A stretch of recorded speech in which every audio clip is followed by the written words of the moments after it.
And good evening, everybody. Welcome to a Thursday night edition of You Get What You Get. I'm Ricky Hampton with my great friends Tree McDougal and Tim Turner. I'm coming to you from Ricky Hampton Jr.'s backyard in West Michigan. I'm about 3 miles from Lake Michigan. Uh, Almost home, been gone for a while, guys.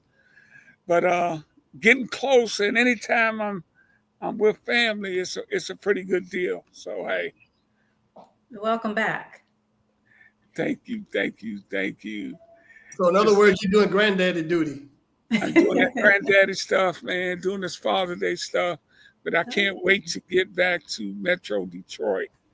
I miss Motown, and I see I just happened to read this in the paper. Detroit's getting one of the big three teams this year. The Detroit Ants were unveiled today, and George Gervin was in town, the brother of our great friend Derek Gervin, uh, representing the Detroit Ant, the newest addition to Ice Cube's Big Three.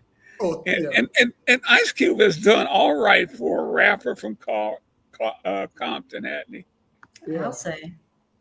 yeah. Absolutely. A lot of Absolutely. them have. I'm looking at him kind of side-eyed though, because I understand now that he's got some money, he's starting to have some sensibilities, some conservative sensibilities about taxes and things. So Yeah. He that, needs that, to move to Florida like everybody else then. you're Get out of Compton, dude, and go to Florida. That's why Tim worked in Florida, Tree. He's making right. all that money. He has to pay them taxes I while he's know, down in Tim. Florida. How do you do that in Georgia? How you holding up? You don't. 10 years I didn't pay state income tax from Texas to Florida to Tennessee. And Mm. Georgia said, "Give it here." You never should have promised him to give it here, right? That's Oh, right. shoot. Hey, but let's get into this because we got a kind of a abbreviated hour tonight, and we're in the midst of the NBA Finals. Uh, Indiana Pacers, the number 4 seed in the East, have been taking it to the team with the best record in the NBA. The Oklahoma City Thunder knocked them off last night. I think it was 116-107. Uh, Ran away with it in the fourth quarter. And treat, I mean, you got to be impressed with Rick Carlisle and what the Pacers are doing because nobody saw this coming. I don't know what their odds were on winning the title was before the start of the year in Vegas. In fact, I'll try to look that up before the show was over. I think maybe they used some voodoo. Yeah, I was not expecting that at all either. So, and I was expecting OKC to. I mean, they're playing good, but they're just not winning. So, I'm a little frustrated by that. Also, you have a team now. Okay. I have players. Have players I like. Oh yeah. Your thoughts, Tim? I thought it was going to be a cakewalk. Really, I did. I'm looking at the thing that says before the NBA season, Pacers had a plus 5,000 odds to win the NBA. Dang. This means that for every $100 you wagered on the to them to win the title, you stand to win $5,000. Dang. If I So was a betting woman. Dang. I wouldn't have done that. I would not have done that on the That, Pacers. that is astronomical because really nothing about them looked like a NBA championship No, caliber team. no. There's only one guy on there that's worth anything, and it's Miles Turner. And I thought he was really strong. Your cousin, you know? Your cousin. Cousin Miles. So longest tenured Pacer. He was there when they were awful, and now he gets to reap the rewards. I mean, just like I think Shea was with the Thunder when they were really stinking, and when he got traded from the Clippers, of course, the Clippers are looking back on that trade now, going, what were we thinking? Got traded from the Clippers to the Thunder, and they went through some hard times, but they drafted well and they got really good players. And Carlisle everybody that he seems to put in the game, he hits right. The guy Neesmith has been excellent. You know, and TJ McConnell last night was just, you know, the little spark plug, little energy that they needed out there. His playing space. We got to put a body on him. He gave him a few minutes and he played really well. So I mean, look at this. I mean, that stuff like that. These poor passes, he picks them off. You know, it turns into a basket eventually. Did I hear that he was undrafted? I think that's true. I think you're right.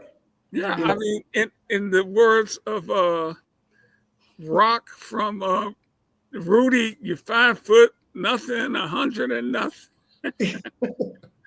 but I get a guy credit. Last night, he energized them. That he did. You know, his teammates got fired up about it. They pretty much said, yeah, it was him, and the bench really is what did it, because the guys like Halliburton hasn't really had a standout game. He's had his standout moment, but he hasn't had a standout series yet.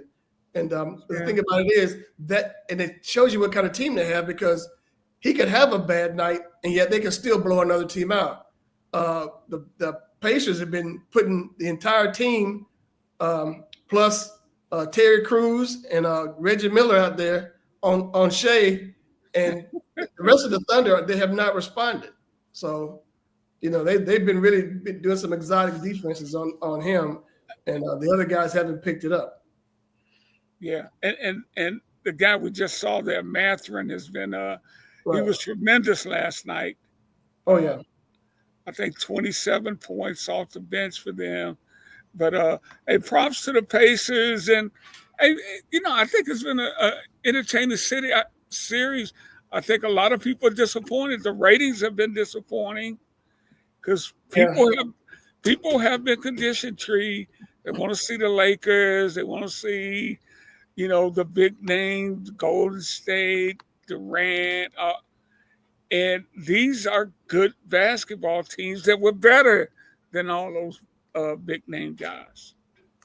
You know, like if in my case, I didn't know who the players were, because, you know, you don't see them a lot. And so I'm having to learn who the players are. So I think if people aren't familiar with them, I mean, you follow probably your team that you like, sort of like Tim following, you know, the Hawks and the Braves and your hometown team. So or they just used to seeing winners. You know, I like winners. So this is new. So I'm not surprised that the ratings are down. But I think one thing the NBA does, they don't even follow winners. They follow names. LeBron's gonna get on TV no matter what the Lakers are doing, because he's LeBron and he's in LA. Because the Lakers have been really average. Phoenix Suns have been very average with Kevin Durant. And I get it. Those guys are, you know, iconic, tremendous players. But I bet the Pacers weren't on national TV 5 times all season. OKC was probably on a little bit more because their record was just so outstanding, almost won 70 games. That may be the case. It may have been on TV, but, you know, it's like that the second game starts at 10:30 Eastern time. Yeah. And if I'm saying, you know, San Antonio playing Oklahoma City, I'm going to bed. You know? Because you're going to see a Wembanyama. But if they played like somebody like Sacramento on a Tuesday night, nobody's watching that. In February. Anybody got time for that? Yeah. Yeah, get up and go to work. Yeah. Some people. I was watching that in February. That said, I still don't think the series is over. I mean, I think it's going to go 6 with the Thunder eventually winning. Yeah, they because you know, as Tim said, they've really outplayed the Pacers for the majority of the series. Halliburton had a moment, as Tim said, in Game 1, but even last night, although I went to sleep at halftime, it looked like the Pacers were up 10 or 15 points. Right. And then they were up 4 points. I'm like... The Thunder never really were in it. It never mentally felt like they never were in it. It always felt like whatever happens, the the Pacers are going to blunt whatever run the Thunder had. He felt like that was the deal. Yeah, And we talked about T.J. McConnell earlier, and I missed the comment Doris Burke made, who's I think is an excellent analyst, said he was the smartest player on the floor. I don't believe that by any stretch of imagination. I do believe he's a high energy player, and he brought something tonight. And there is a lesson to guys who aren't as physically gifted as some of these other guys to go out there and play hard. And McConnell is smart. He's a smart player. You don't last that long in the NBA. But I think that's a little triggering to hear he's the smartest player on the court. Yeah, I don't know that much about him, so it's a painful thing to hear. It's a painful thing to hear all the time when people, it's these euphemisms about people, and that's what bothered me. And I'm like, Doris, why? And it's like somebody saying something about a female basketball player. It's some euphemism for some saying it does not is ill-fitting. You don't get to that point in the league without being a smart player. Or like the tennis player who lost to Coco. Didn't she have a comment about she didn't? What did that tennis player? She blamed errors. She blamed it was on the wind. She blamed it on the errors. She blamed it on the rain. She did it. Blame it on the rain. Just about. She's blaming everything but the play of Coco. Granted, she made a lot of unforced errors, and it was good to see her braying during the match at her coach, going up there to the box, screaming at him as if he just missed the shot. Like it's his. But back to TJ being the smartest on the court. Oh, yeah. We need to divert the conversation. But he just brought, what you say, Ricky, brought energy. That was what he brought. I don't think it was any more smarts. Well, so energy, right? Yeah. I was going to ask, and smart how? And how so? That I think that was failure on OKC. The guy has played the way he played last night, the way he's played throughout his whole career. He likes to hang back and try to pick off a couple pass, and they were casual with the basketball, and he burned them. Mm-hmm. I mean, that's just that's poor. I know they know he's doing this. That's just a lack of concentration on the part of OKC. I thought, you know what? I thought the half I saw, so I probably shouldn't even be commenting on it. Indiana outworked them. Yeah, you're right. It did, but I guess you missed the third quarter when McConnell went into the stands and resuscitated this elderly man. So, damn, talk about doing it all. Huh? You shouldn't have gone. You should have gone to bed. you missed that one. But Tree mentioned Coco Gauff, and that was a tremendous victory for Coco.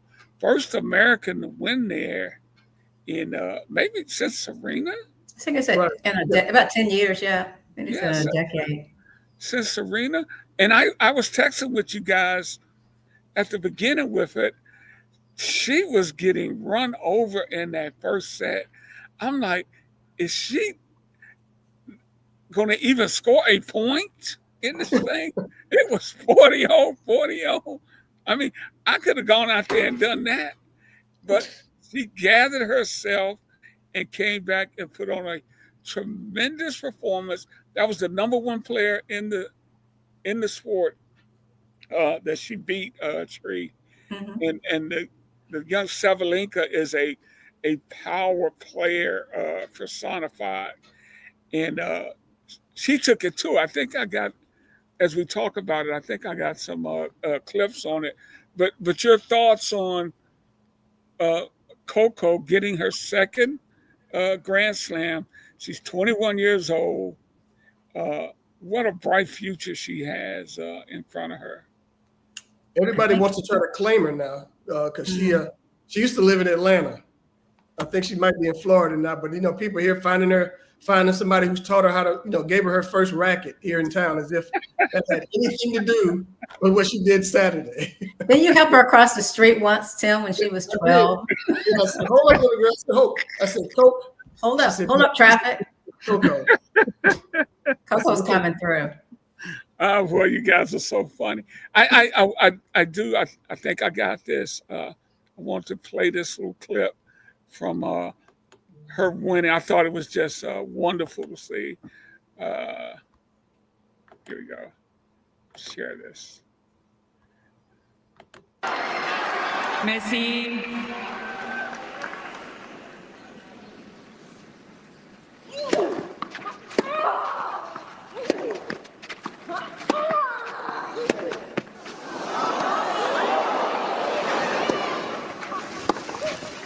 That's out! Coco has conquered the clay!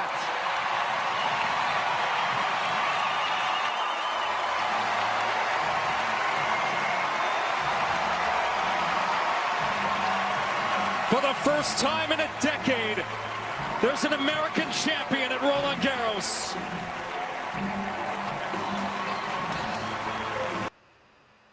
When I was watching that earlier, and just now, I was kind of tearing up. I know, Tree. That joy of winning, and feel that I can't even imagine what that would feel like. But yeah, I know. And did you guys see on the return before she won? It looked like she thought she hit it out of play.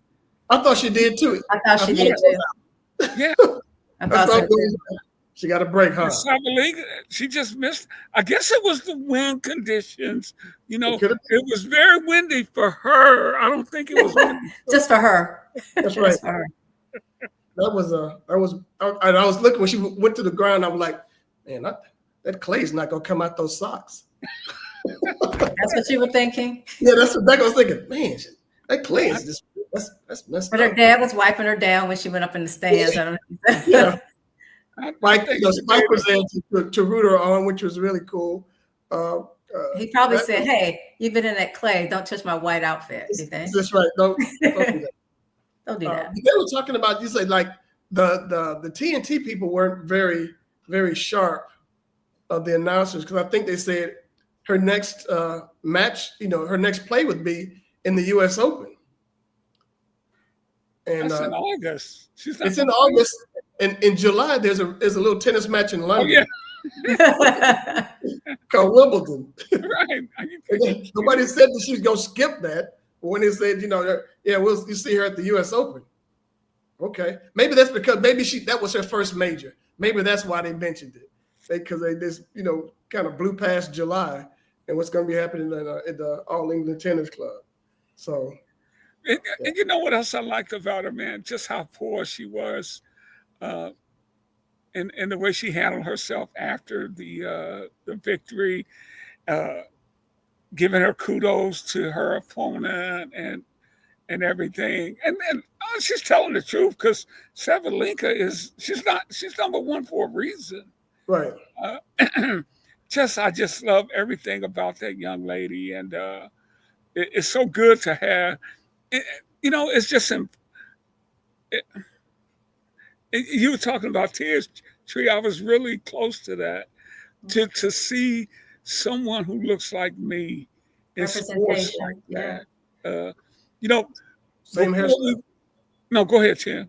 No, I just said same hairstyle. You said somebody looks like you, so.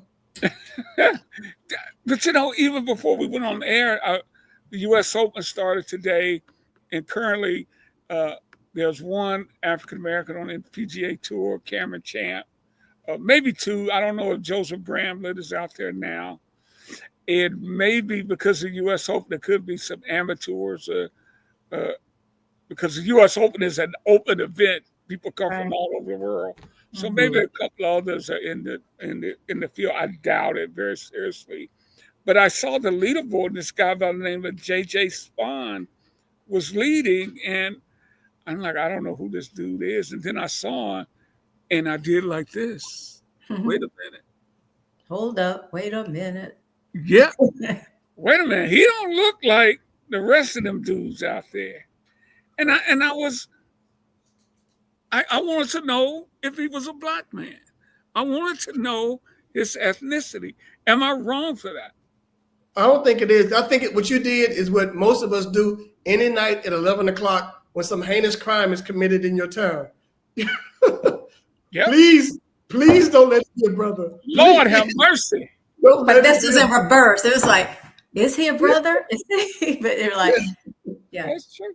If it's a crime. I think SNL did a skit about that, right? Didn't SNL do a skit like that about you hold your breath, you look for the name? Yeah, we all do it. We all do it. Why? Yeah. Why?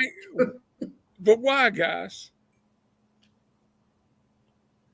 Curiosity. Because you see so few of them, and that's the thing about it. You see so few, and and the kids can't emulate what they don't see.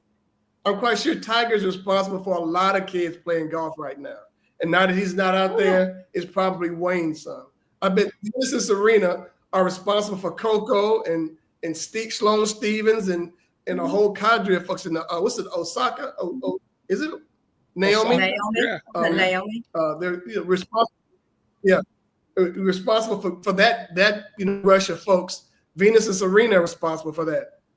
So if you don't see it, you can't emulate it.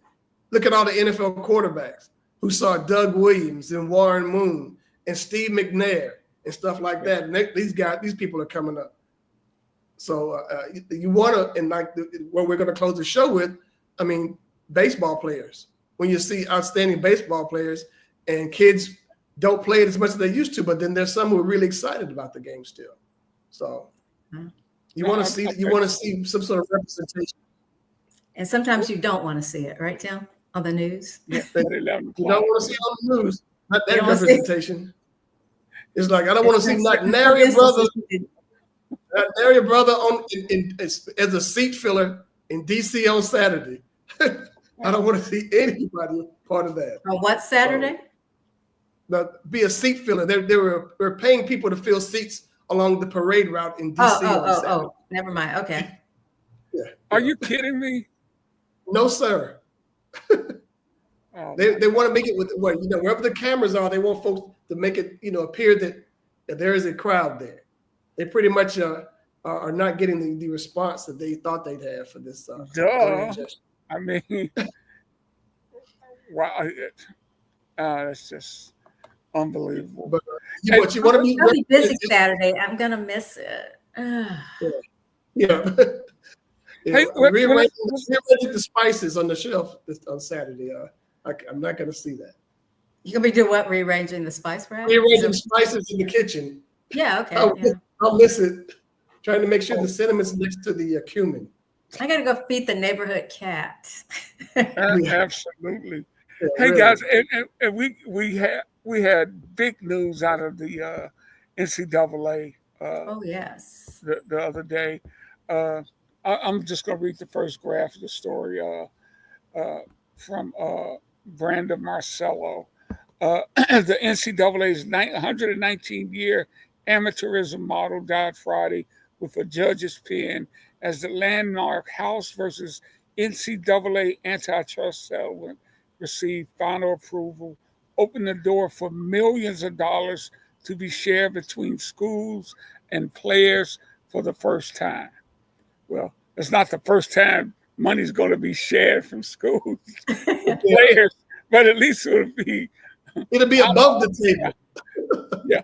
I'll read this next graph. U.S. District Judge Claudia Wilkin gave final approval of the landmark settlement after 5 years of litigation and nearly 1 year of discussion and tweets after the NCAA and power conferences initially voted to settle the suit in 2024. The $2.8 billion 10-year settlement will pay past players for missed name, image, and likeness opportunities and allow colleges to pay current players directly starting July 1. Tim, are you going to get paid? No, I was just thinking about that. That's a lot of money. I wonder if I'm going to get some back pay. Yeah, you should be getting back pay. I don't know about that. I'm waiting on that. What do you guys think about this? Whatever the smaller schools have just died. The smaller schools have really just the quality of their athletics is going to go nowhere now because you're going to have the Power Four and deep-pocketed private schools getting all the players. I mean, Georgia's going to be able to buy anybody they want, as will Alabama, as will LSU, as will Texas, as will Notre Dame. I mean, these schools that have these major names have major donors. Texas A&M, I mean, they have money, but they just, for some reason, they can't get over the hump. But you got these deep-pocketed folks. USC is a private school. They should be able to buy, and it's in California. They should be able to buy some good players eventually. But some of these other schools that don't have they have those pockets, it's gonna be tough. It's gonna be a scramble. Yeah, it's like got these teams and then the other people. Yes, the others. And then you look at the HBCUs where we're already scraping the bottom of the barrel for talent. It's even less now. I'm thinking. Is it the bottom of the barrel, or is it? I mean, are there some good players in there? No. There'll be some. There'll be some who will go to those schools to be students, and then and there'll be legacies for those schools. It's like granddad and dad and mom all met at A&T, or everybody went to Howard, that kind of thing. But you're not gonna find kids, I don't think, who have no emotional attachment to those schools gravitating toward them. They'll have an emotional attachment to the 1st and the 15th of the month. Yeah, money talks, right? So you go to feeding families. You go to Tennessee State, they could buy you a hot chicken sandwich and get you a deal of Hattie B's for some hot chicken, Princess hot chicken. I mean, you look at it now. We have a friend who's a daughter played. Well, she was a track athlete at Howard, and that's and the what would happen was the coach would really speed coming back from out of town for a track meet to get on campus before the cafeteria closed, as opposed to feeding them like other people would do. We gotta get back. Yeah, we gotta get back. We cannot lollygag. We try to get there before the calf closes, and that's really wild to hear that. I mean, even in Morehouse, they would hold a calf open a little bit longer for football and basketball. How many cafeterias did you have? Just one? One cafeteria. Oh, okay. Yeah. I'm not gonna talk about how many. I won't talk about how many we had. Okay, I'll be quiet. Yeah, you probably had one that in your dorm, true? No, we had about 6 cafeterias. Yeah. That's how it was in Georgia, and I'm just like, each cafeteria had its own cuisine. I'm like, really? It's like eat this or starve. That was our cuisine. You got a bag of chips, bag of potato chips or something. That's a good one. Those are our options. Hot dogs and chips. Eat this or starve. I love that, Tim. I love that. Hey, don't have a lot of more time. We can go to the NFL for a hot second and see how Cleveland and Houston seem to can't get out each other's way.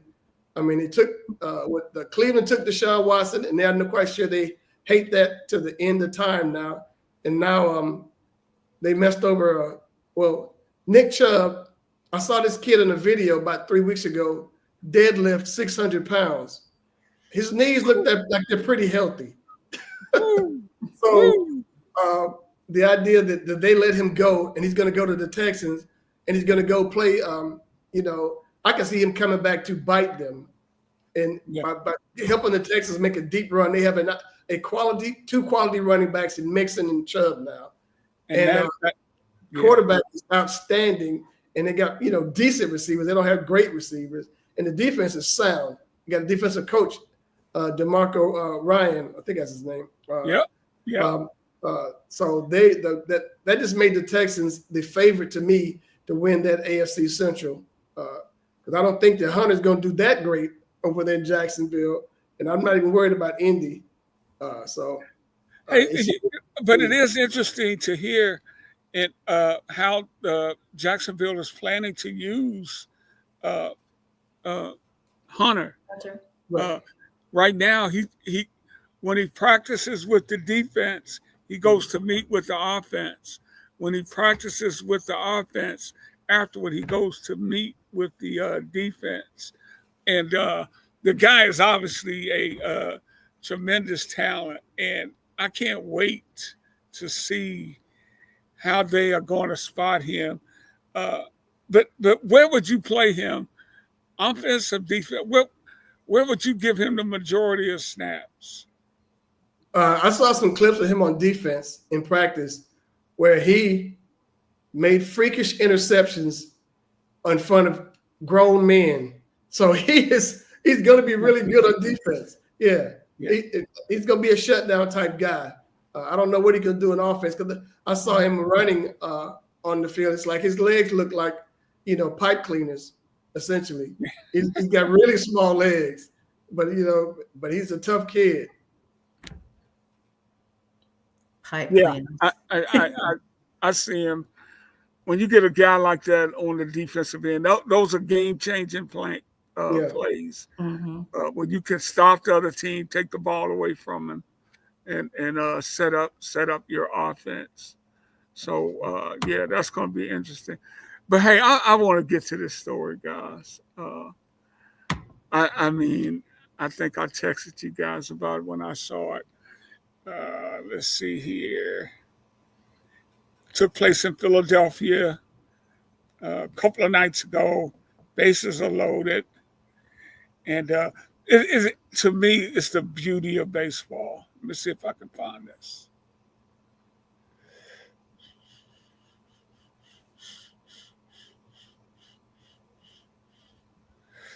And wouldn't you know, I can't find it. Let's see here. Tim, go ahead and start drawing pictures of it. I set this thing up all night. Ricky can narrate your drawing. I want to. Well, I actually have one of them, but I want to see it now. I've got to know. Okay. Well, here we go. This is not in the order that I wanted to do it, but I guess I have no choice now. Let's do it. And this is NBC 10 in Philadelphia. Anna from Delaware has had quite the couple of days in the limelight, and the best part of the story just happened in the last couple of hours. NBC 10 Delaware reporter Tim Furlong has more from the ballpark. 12-year-old Prince Bailey getting some pregame FaceTime with and some cool treats from Phillies pitcher Jose Alvarado. And Jose Alvarado is in the ballgame. On Tuesday night, Alvarado got himself into a bases-loaded jam, but the crowd Starting to make some noise. and Prince, celebrating his 12th birthday at his first ever Phillies game and now on camera, were with him every step of the way. He's right along with them. Take a breath. At home in Newark, Delaware, Granddad tells me the imitations, that's just what Prince does. He does that with all the sports he watches. Like he imitates Jalen Hurts, running backs, quarterbacks, pitchers, baseball. So when he watches TV, that's what he does. We all know how that inning ended for Alvarado. The Phils won the game. Troy and Prince heard right away that they'd been on TV. And then by the time we got to Broad Street, it was all over social media. And Alvarado saw the clip of Prince and asked the PR team if they could set up a meeting. Hopefully one day they'll get a chance to meet each other. As I said, he can't wait for that. Yeah, that day was today. Prince's now second ever Phillies game and the first now for everyone else in his family. Started with free tickets and field passes and the time with Jose. Super emocionante. It was something amazing, and it's really surprising to see that little kid, just doing like I was during the game, and it's just something super exciting to watch after the game. A signed jersey, baseballs, hats, a necklace with the colors of Venezuela, and a thank you from a big leaguer who appreciates his new fan pulling so hard for him. It gave him confidence, him watching you. He mentioned to me yesterday, he said, am I making an impact? And I said, yes, you are. Yeah. Just being yourself. And I said, you're making a lot of people smile. I said, the world loves you. This yet another example of the magic and power of sports. A shy kid at his first ever game, now meeting a big leaguer at his second. At the ballpark, Tim Furlong, NBC 10 News. Very nice. Yeah, it was awesome. That kid. It really is. I mean, that is. But the original clip of it, Tree, is just fantastic. I thought the guy that called it was just superb, Tim. Yeah, he was. The announcer was outstanding. Yeah, That's just so to see that them find the kid number one, and then stay on him as the Alvarado was pitching. That was special. That was really special because you're number one. Again, you don't see a whole lot of us in baseball games, or you don't see anybody that looks like you, and that is something that you want to see, which is what this is. Why this kid gravitated toward him, because he said he emulates Jalen Hurts in football, you know. And I guess when he started hopping around the backyard, he's doing Joel Embiid. So, so that's those type of things. I think I got the original. It's so good that I still just want everybody to see this. Right.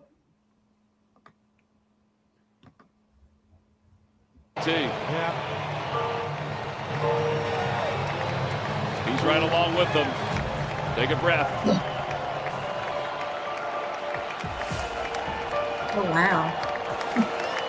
2-2. Swing and a miss. He got him. Wow. Jose out. Oh, that's even better. Yeah. He relates the guy, this little motion after the strikeout, the little hand, the little bow and arrow thing. I'm like, that is just so cool. But that's the beauty of that. That's why that game is so great, man. Yeah. I mean, it is spine tingling, and it's just a shame for Tree that we don't embrace that sport the way it used to.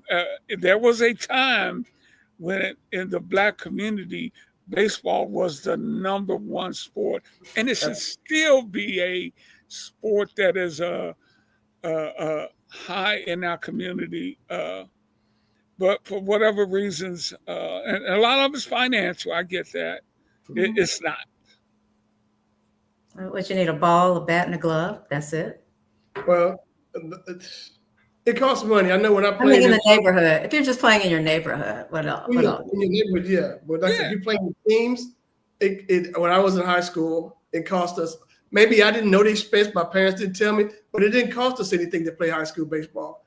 When my kid was in high school, the coach said it would cost $4,000. What? $4,000 to play high school baseball. High school? Why do you have to pay for high school? Equipment, all the stuff that they have. I mean, travel and all. I didn't understand that at all, because it's like, no, we rode yellow buses out of town. We ate at Burger King going back, and had Gatorade coolers on the bus. That was it. There wasn't a whole lot to expense attached to baseball. Wow. But that's what we're doing now. But Tree hit on something when you say all you need is a glove and a ball and a bat, right? In a lot of ways, that was true. We used to play strikeout all the time. Well, you know, I'm Orlando Cepeda. My friend Elvis Douglas is throwing to me, and he either strikes me out and I hit it. He go get it, and we take turns. It was a different time, right? And then also basketball, issues. You need one basketball, or one football, one basketball. Right. You know, you don't have to have a whole lot of other equipment. But we did those too when it was that time of year. Right. It was year round.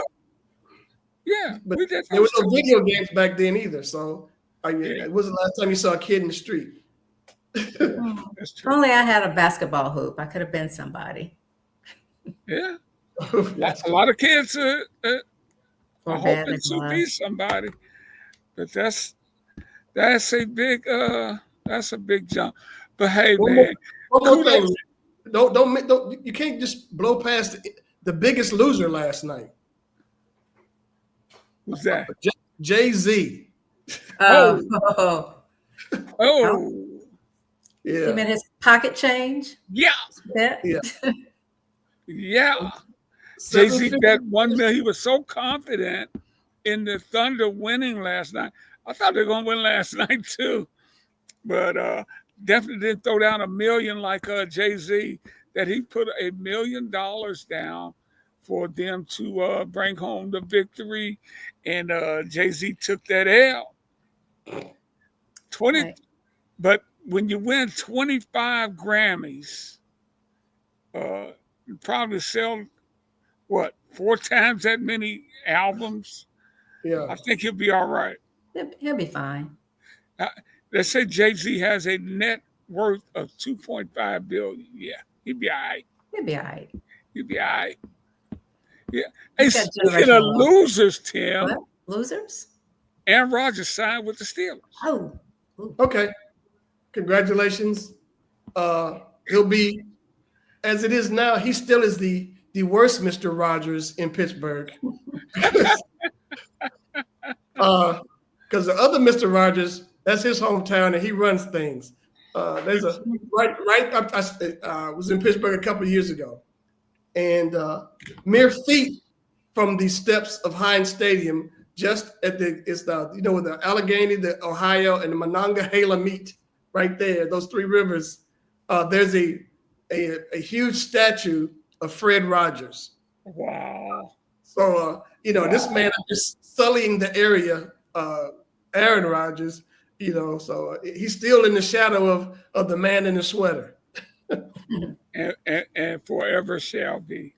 Yes. Hey, but guys, I got to get out of here. I'm so before glad. we go, but wait, before we Yeah. go, I want to wish you guys a very happy Father's Day. Oh, thank you. And happy Father's Day to everybody else out there. Happy birthday to my baby girl, Shellis Hampton. Yes, happy birthday. I know she's had a fantastic day. But, man, I'm glad we were able to get this in. Kudos to the Phillies for making that happen for young Prince. That has been the highlight of the week for me, getting to see that. And we're going to get out of here. We'll be back at our regular time Monday. I'll be home. Can't wait. For my great friends, Tim Turner and Tree McDougal, I'm Rick Hampton. All right, be kind, everybody.